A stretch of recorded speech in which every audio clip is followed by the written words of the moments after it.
WTF. What's the future with your host Mark Becker?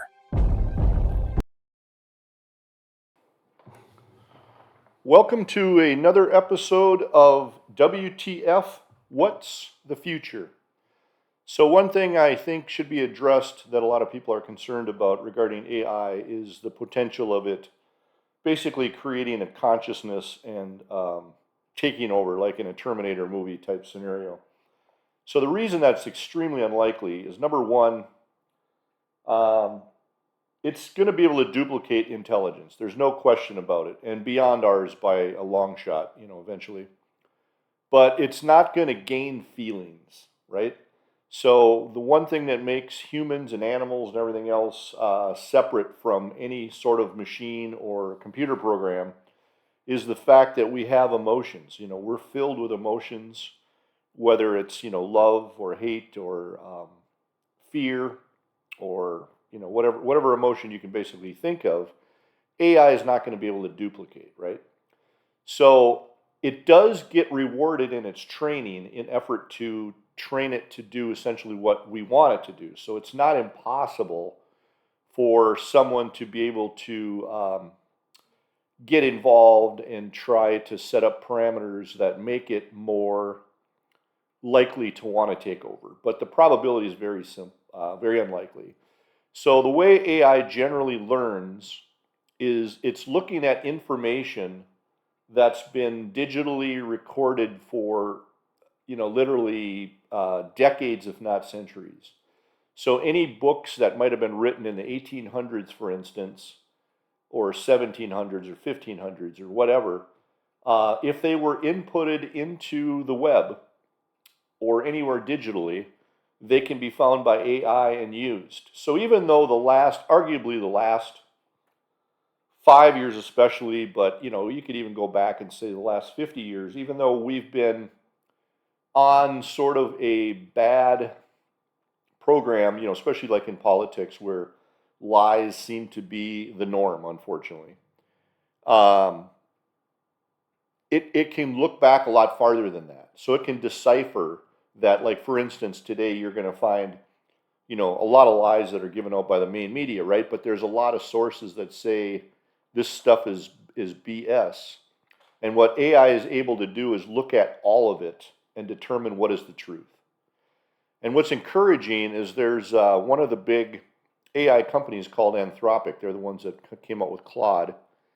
And the owner and his sister, who I think is the CEO, if I'm not mistaken, they are hell-bent on making AI a morally driven program that wants to do the right thing, and it learns from the information we're putting in. So the one thing you can do is actually, when you're entering anything in words, whether that's on social media or if it's writing a book or whatever, blogs, whatever you're doing, if you keep the information on the up and up and try to present truth, it's going to have more information that's in the right path in order to learn from. So it can make decisions based on all the information it is given. What's encouraging too is that they've recently discovered a new science way of being able to kind of tell what AI is learning and how. And so that's a huge breakthrough, and it's one of the reasons that more of the owners of these companies and the engineers and stuff have become more optimistic about it not going, wry on us. There's a lot of, one of the things I'm encouraged about, I know a lot of people aren't huge fans of Elon Musk, and trust me, I'm disagree with a lot of things he does and says. However, I have an enormous amount of respect for him, and he has teamed up with Anthropic, and they both have individually said in interviews and stuff how impressed they are with the combined desire to make AI a decent, functioning thing that's going to benefit our world, not make it worse, right? So that's really encouraging, because they're truthfully, as far as the U.S. is concerned, they're likely going to be the big players in the game. I mean, I very much believe Tesla will be making these Optimus humanoid robots in quantities that are far exceeding anybody else's capability. You know, say what you want about Elon, but he's an absolute master in mass production. I mean, the guy can build plants that kick out products that are impressive way quicker than any other company I'm aware of, for sure. So when they start building Optimus in high quantities, which I expect to be literally next year, 2027, it's very important that, you know, they have that sort of mentality, you know, quite honestly. And I don't know where China's at, but honestly, I don't really think that they would prefer for this to go bad either. You know, they're in a world of hurt. A lot of people don't know that, but China is in a major downfall with their population. Like, because they had that one child rule for years, they ended up kind of screwing themselves, and now they're running into a situation where they're not going to have, you know, near enough people to be consumers on their, you know, so they're kind of looking at it like we want robots to start doing things like taking care of our elderly and that type of thing, because there's not enough young people coming in to do that. So yeah, I mean, there is the possibility that things could go bad, but honestly, it's coming forward no matter what we do, and we can all help by, like I said, writing things that are more up, you know, positive, love generated, rather than hate and lies, because those are the things that confuse AI and force it to decipher what's true and what's not. It's going to do a much better job at that than any of us.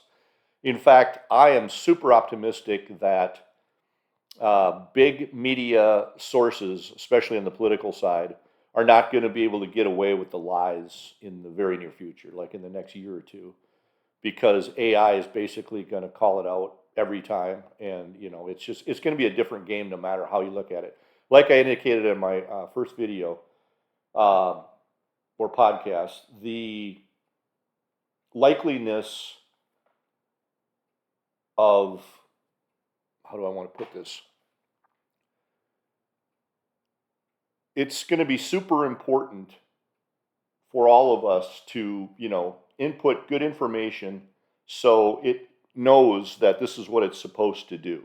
And it takes care of us rather than creating problems and that type of thing. So anyway, I wanted to make this clear. I don't want this to go too long. But yeah, it's super important that we start getting on board and not worrying so much about what can go wrong. Because like I said, it's going to come regardless, and we can all get involved. And in future videos, I'm going to talk about a number of different things and how I believe it's going to help our communities, you know, get more involved. Because when you don't have jobs, we need to get people connected, doing their passions, and, you know, forming groups that maybe, you know, book clubs or painting clubs or whatever the case, to give people more opportunity to interact, not less. Because that's one of the things I would argue has been going wrong with our society, is way too many people are stuck on their phones or, you know, whatever screens, and they're not communicating with other people other than through digital. And yeah, it's sad. I mean, suicide rates are definitely on the incline for the last number of years, and I know especially for like young men. So it's one of the things I'm afraid of is, you know, when everybody starts losing their jobs, what are they going to do? And that's why it's important that we utilize AI as a tool, because that's really all it is. It's not a conscious being. I don't believe it ever will be, for the reasons I explained earlier. But it's super important that we start utilizing it as a tool to bring people together, and it could easily be done by doing things like, you know, having it comb through social media, for instance, if you gave it permission, and find other people in your community area that have similar interests, and then make recommendations like, you know, maybe you guys want to join a club about raising, you know, reptiles or whatever your thing is. So yeah, I think there's a lot of opportunity. Again, feel free to ask any questions in the comments, or feel free to reach out if you want to chat about any of this. Thank you for watching WTF, What's the Future?